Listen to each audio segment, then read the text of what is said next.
அரசியல் தெரியாத தேவசுந்தரத்தின் சில அரசியல் தாட்ஸ் என்ன நினைக்கிறேன்றது. நிறைய பேர் சொல்கிறாங்க இன்னும். ஆனால் முக்கியமான அதிமுகங்க எடப்பாடி தான் தமிழக முதலமைச்சர் அப்படின்னு சொல்லி அது நம்ம ஒரு திமுக விவாதம் பண்ணும்போது எங்கள் கட்சி ஜெயிக்கும், நாங்கள் கட்சி தான் ஆட்சிக்கு வரும், எங்கள் எடப்பாடி பழனிசாமி தான் முதலமைச்சர் எல்லா கட்சிகளும் சொல்லுவான். இது வந்து எடப்பாடிக்கான ஆதரவான கருத்துன்னு இல்லை. எதிர்கட்சிக்கான விவாதம் பண்ணும்போது எங்கள் கட்சி ஜெயிக்கும், அப்போ எவனாச்சும் கேட்டாலும் உங்கள் முதல்வர் யாருனாக்கா அப்புறம் எடப்பாடி விட்டு வேறு இப்போதைய நிலைமையில் பழனிசாமி விட்டு வேறேன்னு சொன்னால் கேட்டா கோஷ்டி அரசியலாக என்ன, ஏன் எடப்பாடி பழனிசாமி வரமாட்டானா அப்படிலாம் கேட்பாங்க. அப்படிங்கிறதுக்காக யார் தலைவரோ உண்மையான தொண்டர்கள் அவங்க மேலே தப்பு கிடையாது. யார் தலைவரோ அவங்க சொல்லுவாங்க, என் வேணாலும் கவலை இல்லை, என் கட்சிக்கு ஓட்டு போகணும், என் கட்சி ஆட்சி வரணும், என் கட்சியில் வந்து ஒருத்தர் முதலமைச்சராக வரணும், அப்போதைக்கு அவன் முதலமைச்சர் ஆகிறதுக்கு வாய்ப்பு இருக்கும் அவங்களுக்கு சொல்லுவாங்க. இதுவரைக்கும் நல்ல தலைவர் வந்தாங்க. சசிகலான்ற எம்ஜிஆர் ஜெயலலிதா தான் இருந்தாங்க.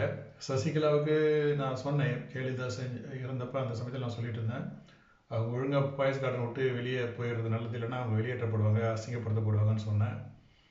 அது இப்போ எல்லாருக்கும் சில பேர் புரிஞ்சு நான் சொல்கிறது என்னடா இப்படி சொல்கிறான்னு சொன்னாங்க சில பேர் அந்த சமயத்தில். அதுதான் அப்படி நல்லதாக அப்படி அமைஞ்சது. அவங்க சில சமயம் சில பொசிஷனில் இருக்கும்போது சில பேர் உணர்றதில்லை, ஏன்னா கூட இருக்கிறவங்க உணர்த்ததும் கிடையாது. அது மாதிரி தான் பழனிசாமியோட நிலைமையும். பழனிசாமி வந்து காலம் போக போக ஞானம் வரலன்னு வச்சுக்க, எவ்வளோ சீக்கிரம் எல்லாரையும் ஒத்து கட்சியை ஒற்றுமைப்படுத்தினானோ அந்த அளவுக்கு பழனிசாமியோட எதிர்காலம் பரவாயில்லாத இருக்கும். நிச்சயம் முதலமைச்சர் கிடையாது. பழனிசாமிக்கு அறிவு இருந்ததுன்னா எப்பயோ புரிஞ்சிருக்கணும். பழனிசாமிக்கு பதவியேற்கும் போதே புரிஞ்சிருக்கணும், இந்த ஒரு தடவை தான் நம்ம முதலமைச்சர் அவ்வளோதான் அப்படின்றது. இது எதிர்பாராத அளவு எவ்வளோ சாகசம் பண்ணி அது வந்து எவனுடைய திறமையும் கிடையாது. பாரதிய ஜனதா கட்சி திமுக ஆட்சிக்கு வரக்கூடாதுன்னு ஒரு முடிவு பண்ணாங்க. அந்த இவன் சொன்னதை கேட்டுட்டு இருந்தான், கையெழுத்து போட்டுருந்தான், ஆட்சி நடந்தது, அவ்வளோதான். இதில் பழனிசாமியோட திறமை அதெல்லாம் ஒன்றும் கிடையாது. எல்லாரையும் சாப்பிட விட்டான், மக்களை பற்றி கவலைப்படலை. எல்லாம் எம்எல்ஏ மந்திரி எல்லாம் கொள்ளடிச்சானோ, நாட்டுக்கு ஒன்றும் செய்யலை, என்ன சொல்லிக்கலாம் செஞ்சோன்ட்டு. அவன் நல்லா செஞ்சிட்டோடனே அவன் நல்லா இருக்கும்போது நாட்டு மக்கள் நல்லா இருக்கும் மாதிரி அவனுக்கு கண்ணுக்கு தெரிஞ்சுது அதிமுகங்களுக்கு. சில பேர் சொல்லக்கூடாது நினைச்சு சொல்கிறேன், நினைப்ப சொல்கிறேன். சில பேர் வந்து எனக்கு ஆலோசனை சொல்கிறாங்க, அறிவுரை சொல்கிறாங்க. அதை பற்றி நான் ஆலோசனை அறிவுரை நினைக்கிறதில்ல.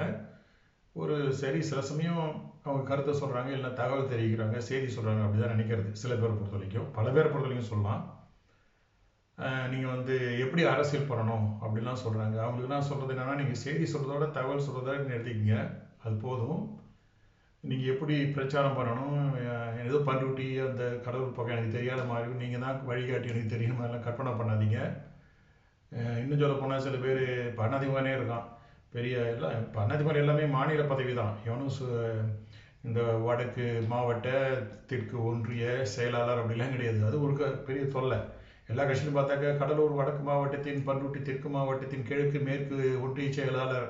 நான் பைத்தியார் முட்டா பசல இருக்கிற கட்சியே பிரயோஜனம் இல்லை. ஆளு கட்சியாக இருந்தால் கூட பிரயோஜனம் கிடையாது. எம்எல்ஏ இருக்கணுன்னே கஷ்டப்படுறான். இதில் நீங்கள் கட்சி பற்றி வச்சுன்னு பெரிய நான் கலெக்டராக இருக்கணுன்னே கஷ்டப்படுறேன்னு சொல்ல போனேன். ஏன்னா கலெக்டராக இருக்கும்போது எல்லாம் கூட அதிகாரிகள் செய்யணும்னு சொல்லுவான்னு செய்ய மாட்டானோ, அதுக்குள்ளே அந்த கலெக்டர் மாறி போயிடுவாங்க. அது மாதிரி இருக்குது. நல்லது செய்கிற கலெக்டருங்க ஐபிஎஸ் அதிகாரிகள் நிலைமை அப்படி இருக்குது. நீங்கள் வந்து ஒரு கட்சி பதவி வச்சுன்னு ஒன்றிய செயலாளர், மாநில செயலாளர், உலக செயலாளர்னாக்க கேவலமாக அது மாதிரிலாம் பேசிக்கிறது ஒருத்தவங்க இதுக்கு இதில் அதில் இருக்கும் இதில் இருக்குன்னு சொல்கிறதுக்கு. இல்லை 40 வருஷத்துக்கு முன்னே இதெல்லாம் ஒரு அசிங்கமாக நினச்சேன் நான். இப்போல்லாம் மக்களை உழைச்சி படித்து நல்லா ஒரு தன் நேரத்தை ஒழுங்காக செலவு பண்ணி முன்னேறுவன்னு பார்த்தா எவனை கேட்டாலும் ஏதாச்சும்னாக்க ஒரு கட்சி, இல்லைனா ஒரு ஜாதி, இல்லைனா ஒரு மதம், இல்லைனா ஒரு மொழி, இதே போலவா போச்சு. சரி, அது வந்து என்னுடைய கருத்து இல்லை, நான் சொல்ல வந்தது. என்னை பொறுத்தவரையும் நான் இப்போ தினைக்கும் ஒரு 1/2 மணி நேரம்னாச்சும் குறைஞ்சபட்சம் எந்த விதமான பாரபட்சம் இல்லாத வாழ்க்கையை நினச்சி பார்க்குறது. ஏன்னா நம்ம எதாவது தப்பு செய்கிறோமா, இல்லை ஏதாச்சும் தப்பு செய்ய போனால் நம்ம ஒழுங்காக செய்கிறோமா அப்படின்னு. அது என்னுடைய பழக்கம். அப்புறம் சாயங்காலம் படுக்கிறதுக்கு போது நினச்சி பார்ப்பேன், நம்ம நினச்செல்லாம் ஒழுங்காக செஞ்சோமான்ட்டு. ஏன்னா நம்ம மனுஷன் தானே, நம்ம நேர்த்தி ஆகிறதுக்காக அது என்னுடைய வாழ்க்கைக்கு நானாக செஞ்சுக்கிறது. நேர்மையாக உட்காந்து என் புத்திக்கு பட்டதை நான் செய்வேன், அவ்வளோதான். சரி, பழனிசாமி விஷயத்துக்கு வருவோம். இந்த பழனிசாமி வந்து அவனுடைய பணமோ, அவனுடைய ஜாதியோ, அவனுக்கு இருக்கிற பதவியோ, அவனை காப்பாற்ற நினச்சா அவன் படுவ முட்டாள். ரைட். பழனிசாமி திரும்ப முதலமைச்சர் ஆக போதில்லை. இன்னும் 2 மாதம் 1 மாதம் எல்லாத்தையும் தாமதப்படுத்தினா இப்போதைக்கு மந்திரி ஆகலாம் அதிமுக ஜெயிச்சதுன்னா. இன்னும் 2 மாதம் இது மாதிரி எல்லாம் கேலி குத்தும் பண்ணி செங்கோட்டையனை கட்சியிலேருந்து நீக்கிறேன் அப்படின்னு தடாலடி ஆடி ஏதாச்சும் முட்டாள்தனமாக பண்ணான்னு வச்சுக்கோங்க, அவனுக்கு எம்எல்ஏ சீட் கூட கிடைக்காது பழனிசாமிக்கு. அதனால் பழனிசாமி கொஞ்சம் நிதானமாக புத்தி வந்து பக்கம் வந்து தரையில் இறங்கி நடந்து ஏதாச்சும் முயற்சி பண்ணுங்கள்.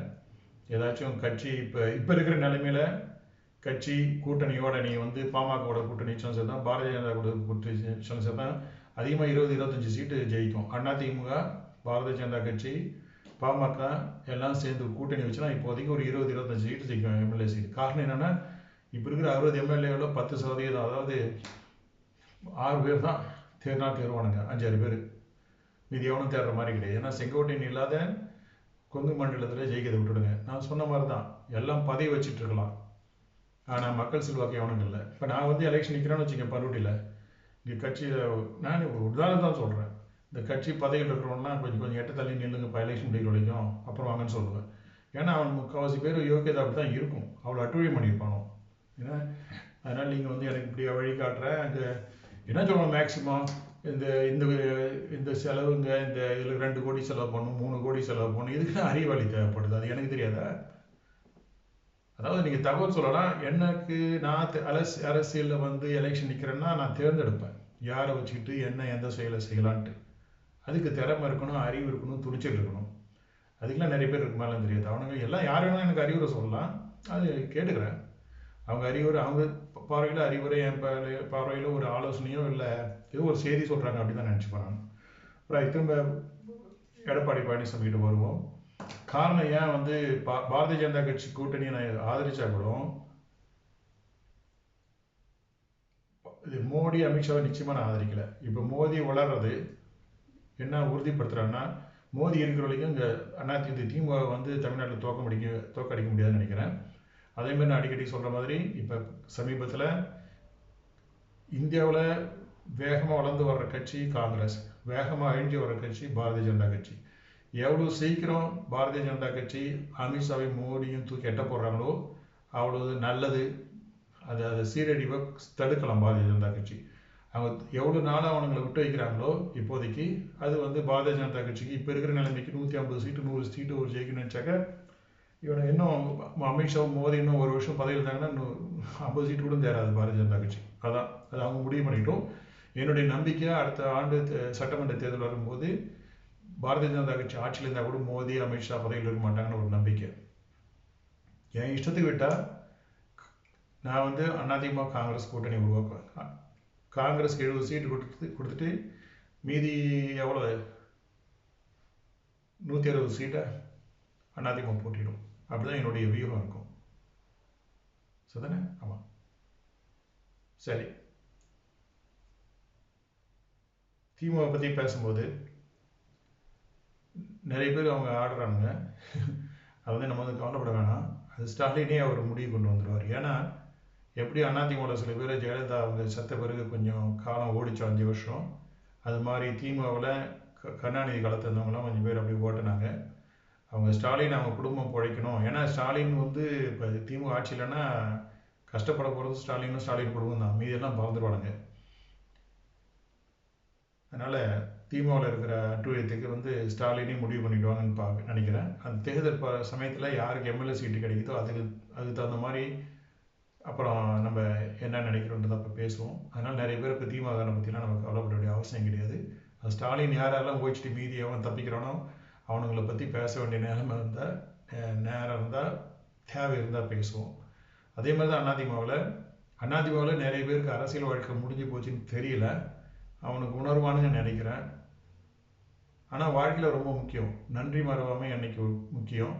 எல்லாம் துரோகத்தெல்லாம் பண்ணிட்டு என்ன நினைப்பாங்க அந்த பழனிசாமி பற்றி, இவன் இவ்வளோ ஒன்றிலா இருக்கும்போது இவ்வளோ ஆடுறான், இவனை இது மாதிரி ஒரு துரோகியை போயிட்டு பழனிசாமி திரும்ப எவனாச்சும் முதலமைச்சராக வைப்பாங்களா? இன்னும் சொல்லப்போனால் வேட்பாளர் தேர்வு கூட அவனுக்கு அதிகாரம் இல்லாத மாதிரி ஆகிடுவாங்க. அது மாதிரி நிலைமை இருக்கிறான் பழனிசாமி. அது மட்டும் இல்லை, பழனிசாமிக்கே எனக்கே தெரிஞ்ச வரைக்கும் எம்எல்ஏ சீட்டு கிடைக்க போதில்லைன்னு நினைக்கிறேன். இது வந்து எனக்கு தனிப்பட்ட விரோதம் இல்லை. பழனிசாமி மேலே. என்னுடைய தனிப்பட்ட கருத்து, அதிமுக வலிமைப்படுத்தின பேசிக்க சொல்ல. சும்மா இன்னொன்று, இந்த தொழில்நுட்பம், ஐடி விங் அப்படிலாம் இல்லை ஒரு கட்சின்னு வச்சுருக்காங்க. இந்த ஃபேஸ்புக்கு, வாட்ஸ்அப் இதெல்லாம் ஒன்றும் பிரயோஜனம் கிடையாது. டொனால்ட் ட்ரம்ப் இந்த திரும்ப ஜெயிச்சப்ப இந்த ஃபேஸ்புக்கு, இந்த வாட்ஸ்அப் எல்லாம் திரும்ப சேர்ந்துருப்போம். அதெல்லாம் எதையும் அவன் யூஸ் பண்ணல. ட்விட்டர் அந்த காலத்தில் இதெல்லாம் ட்ரம்ப் எதுவும் யூஸ் பண்ணலை, தேவையில்லை. அது மாதிரி தான் கட்சி வலிமையாக இருந்தாக்க நீங்கள் ஒரு செய்தித்தாள் மாதிரி செயல்படலாமே தவிர, இப்போ இந்த ஐடி விங்கில் இருக்கிறவங்களாம் எல்லா கட்சியும் வேணும், அது அவங்க தான் பெரிய விஐபி மாதிரியும் அவங்க சொல்லி தான் எல்லாரும் கேட்குற மாதிரியும் கற்பனை பண்ணிட்டு இருக்காங்க. சும்மா ஏதாச்சும் நாளைக்கு கார்ட்டூன் எழுதலாம், கேலி சித்திரம் உருவாக்கலாம், அதாவது ஒரு சின்ன ஸ்கிட் மாதிரி ஜோக் பண்ணலாம். அது கூட செய்யறதுக்கு துப்பு இல்லை, திறமை இல்லை, பார்க்குற சகிக்கலை, எல்லாம் தரக்குறைவாக இருக்குது. அதனால் என்னை பொறுத்த வரைக்கும் அதிமுகவில் நான் ஒரு முடிவு எடுப்பேன்னாக்கா, இந்த தொழில்நுட்பன்ற நல்ல ஐடி விங் அது காலி பண்ணி ஓய்ச்சி அடிடுவேன். ஓகே, அப்போ தான் கட்சி உருப்பிடும். அதை விட்டுட்டு ஒரு இதுலேயும் மக்களை, இளைஞர்களை நேராக சந்தித்து, இன்னும் சொல்லப்போனால் காலேஜு, பல்கலைக்கழகம் இல்லை இளைஞர்களை கூப்பிட்டு நிறைய கலந்தாலோசித்த உரையாடல் நடத்துவேன். அவங்க ஒப்பீனியன் என்ன செய்யணும், எப்படி கட்சி மாறணும்னு. அது மாதிரி கட்சியில் இப்போ இருக்கிற அனைத்து மாவட்ட செயலருக்கு வெளியே அடைச்சிட்டு புதுசாக மாவட்ட செயலர் போடுவேன். மீதி மாவட்ட செயலர், ஒன்று செயலர்லாம் மாற்றுவேன். இது நான் அதிகாரத்தில் சொல்ல, இதெல்லாம் என் விருப்பம் மட்டும் இல்லை. இது கட்சி நல்லா இருக்குன்றதுக்காக என்னுடைய கருத்து. ஓகே, அப்படி நடக்கலாம், காலம் நடத்தி காட்டும். ஓகே.